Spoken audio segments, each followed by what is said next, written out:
Welcome to Story Chats at Inspi Romance. I'm Elizabeth Maddrey, and I'm here with my two co-hosts. I'm Narelle Atkins. I'm Valerie Comer. Her little tail is twitching. She's so mad. She's like, put me down. Oh, she's looking at the camera. There you go. Yes. Oh, she's beautiful.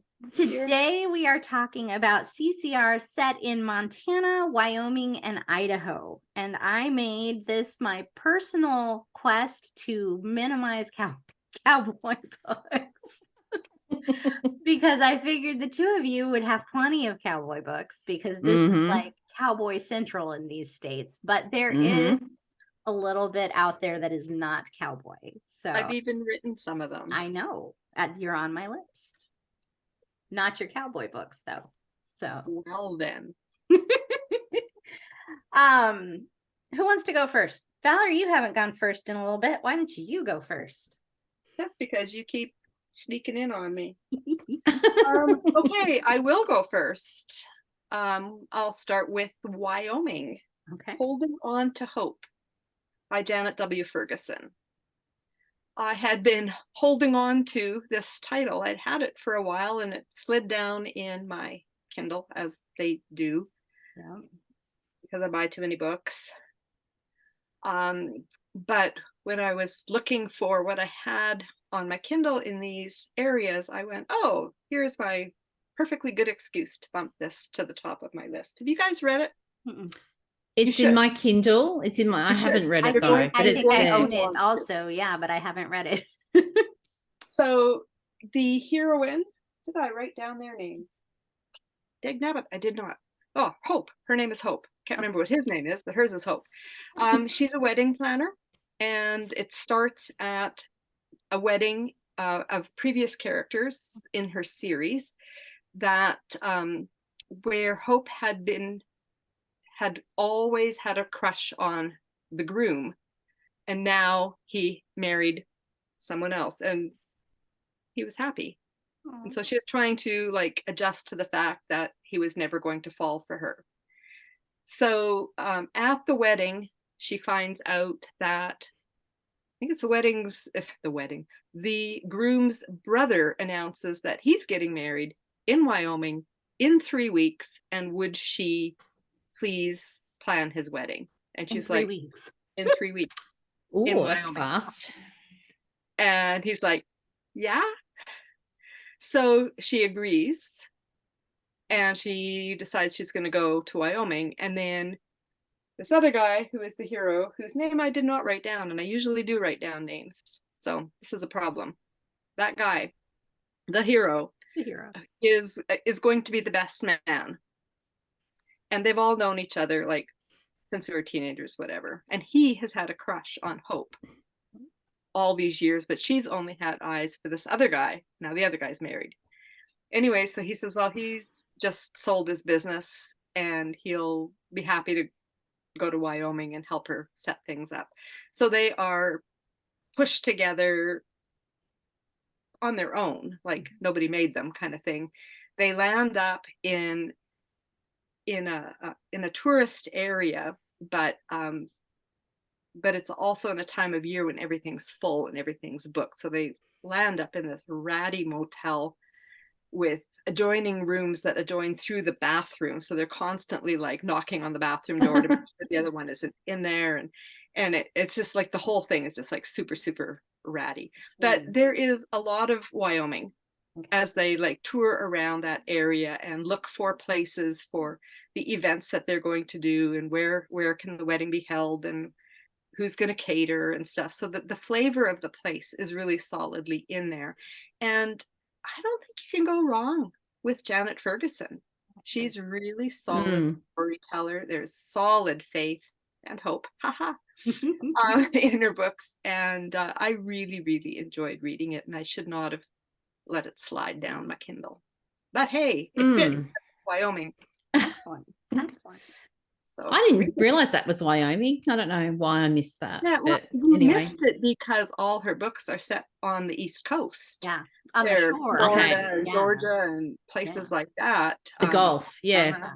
So this is really not her typical setting at all. Yeah. But I guess she went on a vacation to Wyoming and figured out how to work it into her story lineup. And is there a cowboy in this book? Not there is, but not. Whoops, there goes Cooney.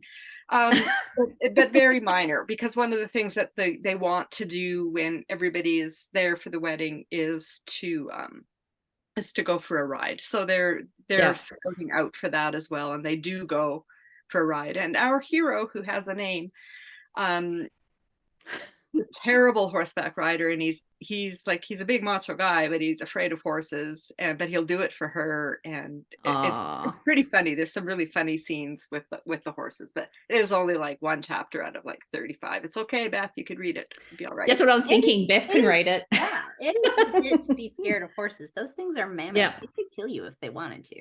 Oh, they could. Oh, Yeah. I'm not convinced they don't want to. Narelle, what you got? What have I got? So I'll stay in Wyoming and I will talk about a cowboy book because, we have to. And I'm going to talk about Guarding His Secret by Jill Kemerer, which is a love-inspired book. Now, it's part of the Canine Service Dog series. So a whole of multi-authors in the love-inspired stable of authors did a canine service dog book. And I think Deb Kastner kicked off the first one in this series and has spoken about that on Story Chats or mentioned it. I know we've talked about it. I think that's correct. Yeah. And quite a few authors have done one. So this one is part of that series set in on a Wyoming ranch and also in a small town. But it's also a story that fits in with her other Wyoming books. So it kind of crosses into the service dog bit, but it also really sits with her own story sort of aside from that. Because love inspired that work. Yeah. Pardon? Yeah. So it sort of sneaks in. Yeah, so it sort of sits there. So our heroine is Hannah. She's a school teacher. We're just starting summer holidays, and she's preparing to train a service dog puppy. And also she's on the waiting list to get a retired service dog as well. And we have our heroes, Randy, and they've been longtime friends, Hannah and Randy, but this is friends to more.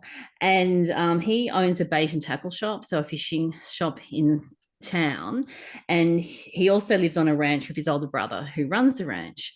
So his older brother has to go out of town, and Randy's like, oh my goodness, what am I going to do? I need help with this fishing shop. I can't run a ranch and run a fishing shop. So he twists Hannah's arm and she runs the fishing shop for him while his brother returns a bit later with a baby. So there's a whole thing that happens with that. And he has his own story over there somewhere, so I won't go into that. But it was just really fun. And I just love when there's pets in books. And so we have a puppy and we have a retired service dog. We have a hero with a medical issue secret he's keeping. And we've got the small town. We've got all the people that come in and chat in the tackle and bait store and all of that kind of thing. So it ticked all my boxes for that really sort of hometown, small town, feel good romance that had some more serious moments and things happening. But I just really enjoyed it. It was just a lovely little escape into small town Wyoming with really interesting, quirky characters. Yeah. She does them well. Yeah. Yes. So my Wyoming book is actually a cowboy novel. Ooh. Oh, the irony. I know. But it is Forever After All by Mandi Blake. I was thinking of Mandi. She's on my yes. Really, really good. I really loved her heroine. And I didn't write her name down. I think it's Jess. The hero is Link. But what I loved about her heroine is that she's just very quirky, possibly like on the spectrum quirky. She doesn't get figures of speech at all. And she just demands, like, say what you mean. And so she says what she means in very clear, blunt terms at all times. So, so she can be a bit much to a lot of people, but Link just loves her the way that she is, and has learned to adjust how he interacts with her to make sure that he is speaking clearly in a way that she gets, rather than, being weird about it. And it was just really fun to see the way that he took the part of her that she worries about constantly because she gets, made fun of and whatever, criticized for it constantly.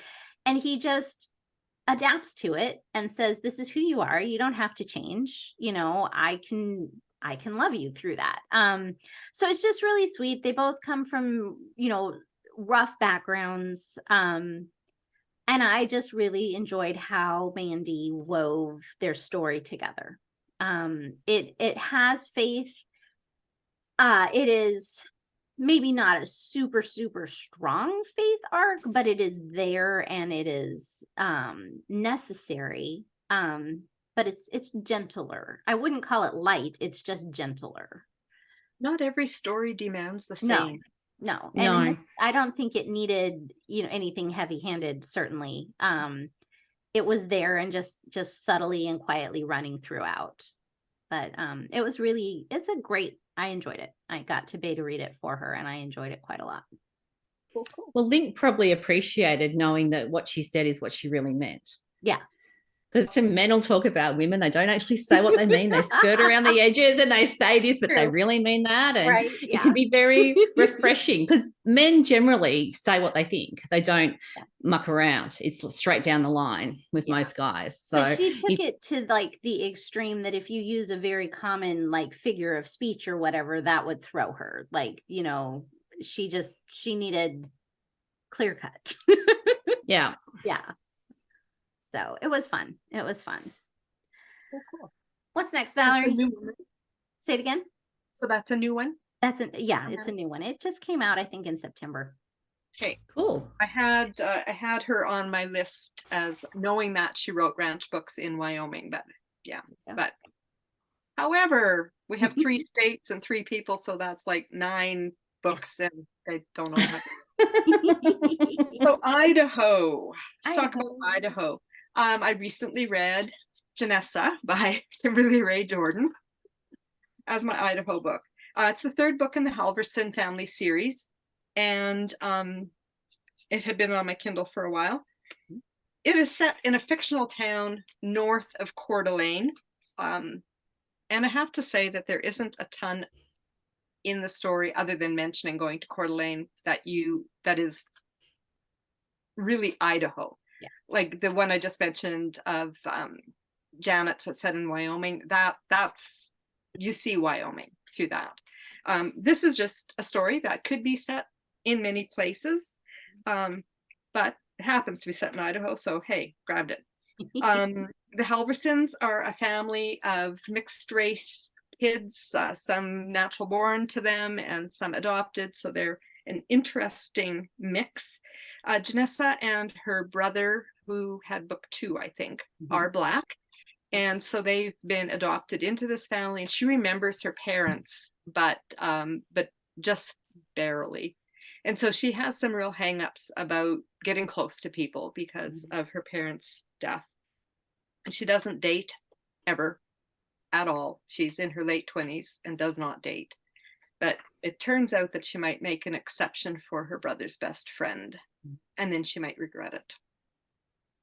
So I'll leave it there. There you go. Cool. That was a good one. Yeah. Narelle, where'd you go in Idaho? Well, with Idaho and Montana, I honestly felt like I'd walked into an ice cream shop and was allowed to have one cone and one flavor. Like, seriously, I was only allowed to choose one flavor. I've had so much trouble trying to pin anything down. But firstly, I want to mention the Arcadia Valley series, which you both have books in. Yeah, I was going to mention that for mine. Cool. All right. So I won't go any further other than saying that both Valerie and Elizabeth have books set in Arcadia Valley. So I'm going to jump to a book that is in Montana and Idaho because I thought that would be fun to do both. And I'm probably stealing one of Beth's books, but we'll see, which is Skye by Heather Gray. And this one's set in Rainbow Falls, Montana, but Skye's been the CEO of a manufacturing company that she's inherited from her grandparents in Idaho. So we go into both states. So I thought I'll be clever and do both in one book. And I have spoken about this one before, but I didn't look up when. And I know that, Beth, you've spoken about this book before as well, I think. I think so. Yeah, so he's a military veteran, Sam is. He runs a homeless shelter that's under threat from the mayor, I think, to close it down. It's Samaritan's Ranch. I think it's Samaritan's Reach, sorry, not ranch. I'm talking about ranches. Samaritan's Reach. Yeah, and so Skye's trying to help him save the homeless shelter. So it's small town, friends to more, quirky characters. Heather's really strong faith element in the story. And the other honourable mentions for Idaho have to be Farm Fresh Romance and Farm Fresh Market Romance by Valerie Comer as well. Yes, because I can't choose just one ice cream flavour. Sure.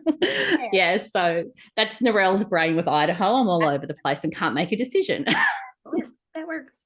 So I did choose the Arcadia Valley series. Specifically, though, I was going to talk about Lee Tobin McClain's series within the Arcadia Valley multi-author series, because I just really loved the little Mexican restaurant, family-owned Mexican restaurant that she has there, and the romances that take place there among the mouth-watering tostadas and enchiladas and chips and salsa. And I just thought she did such a fantastic job with her characters, and the romance is always swoony, and Lee always manages to make it like just really solid. And I love the way her faith is always there, but it's, it's not always banging on you. But then when you sit back and you're done, you're like, there actually was a lot of faith in that story. It's good. So all of the Arcadia Valley books I thought were good, but Lee's will always hold a special place for me because Mexican food, you don't go wrong with tacos. How can you go wrong with tacos? Exactly. Visit Australia. We probably do tacos wrong, I think, if you want to go wrong with tacos. Well, I would point out that Beth and I both have series in Arcadia Valley as well. Yep. And you might be having a thing for the tacos at the moment, or permanently, I don't know. But your characters own a bakery. And so there's a lot of muffins and cookies and donuts and all kinds of mouth-watering food coming out of that as well. So your bonus Idaho moment, I'm going to pick the second book in your Baxter Family Bakery, Malachi, who's deaf, and Ursula, who's awkward. They meet online and then in person. She's programmer, IT person, something like that. Web design. But I really enjoyed watching that develop, and especially with his deafness in the mix. It's not a quirk that you usually find in romantic fiction, and I thought it was well done. Thank you. So, anyway. Definitely. Thank you. Do you want to take us to Montana, Valerie? Well, sure, but I'm going to have to take you to my stuff then. Oh, did you not have Montana? No, I didn't. I thought you guys were going to be all over my five Montana series. And we'll talk about Montana without you. We just hadn't gotten there. I was going in a circle. All right, Narelle, what's in Montana for you? Well, Montana equals Valerie Comer and Cowboys. Okay, that's all you need to know. We can stop right there. Two series in Montana that are not Cowboys. That's right, and I have one of them. I know, and I have one of those as well. But we're probably in the same place. So we have Kavanaugh Cowboys, we have Saddle Springs Romance Cowboys, and we have the new series Sweet River Ranch Romance Cowboys as well. So, how many books have you got that are cowboy books in Montana at the moment, Valerie? I'm writing the 14th. And then there's a novella. Yeah. So there's lots of choice. Go look for those books because they're fabulous. And I couldn't just pick one. So that was my ice cream shop experience continues today of not being able to make a decision. But the one I will surveys until all the ice cream is melted. And the lady behind the counter is getting frustrated because I just can't make a decision. But anyway, we will talk about geocaching. So I'm going to go to the Pot of Gold geocaching series. And the one I picked out, which I've talked about before, but I didn't look up the episode number, sorry, is Ruby Radiance with Dale and Trinity. And that's the one where they get stranded together on the hiking. And I picked that one because we're out in the wilderness, and I think of Montana as having that sort of mountain prairie sort of outdoor thing going on. And I really did enjoy their story, and they were really sweet characters, and that was one of the romances I very, very much did enjoy in that series. So I thought I'll mention that one since I had to pick something. I had just written down that series, the geocaching series, because I really enjoyed one, no cowboys. And two, cowboys in the town. The idea of the geocaching competition, all the hiking that goes on in groups that don't want to be groups necessarily, and all of the things that happen there, and the church people are fun and quirky, and you've still got the Golden Grill, which you see in the cowboy books as well. And so the town, carries on through all the series, and I enjoyed that. I enjoy seeing more of the focus on the townspeople than the ranch people. And you got that in the Pot of Gold books for sure. You did. Yes. Yeah. So it's so hard to pick. We could just read all of Valerie's Montana books for probably 2 months back to back and have a big binge. Yeah. Instead of Christmas. It would take a while. There's 3 Miss Snowflake pageant, Christmas romances, and then the 4 Pot of Golds, and then those 14 cowboys and counting. Yes. So cowboys and Montana equals Valerie Coma. Yes. Done. Pretty much. Pretty much. Yep. All right. Any books that are on your list that you just have to mention? I'm good. I think I've mentioned about 12 series, so I probably should be quiet. We did a lot on this one. We didn't mention books so much as series, but that's okay, because it's nice when you know that the whole series is worth reading, not just a book in the series, because sometimes series have one winner and then the other books that go along with it that are not so much. So, yeah. All right. And what's fun is they all build in together. So you can get Beth reading a geocaching book, and she may actually sneak a cowboy book in. And I read Valerie's Cowboys. Yes, I know. I'm teasing. Pretty much the only ones I read. And Mandi. Well, I read this one by Mandi, but I haven't read everything Mandi's written. I do enjoy Mandi's books when I read them. But I don't always read Mandi's Cowboys, which I probably should rectify, because I do like her books a lot when I read them, but I look at them and I'm like, oh, Cowboys.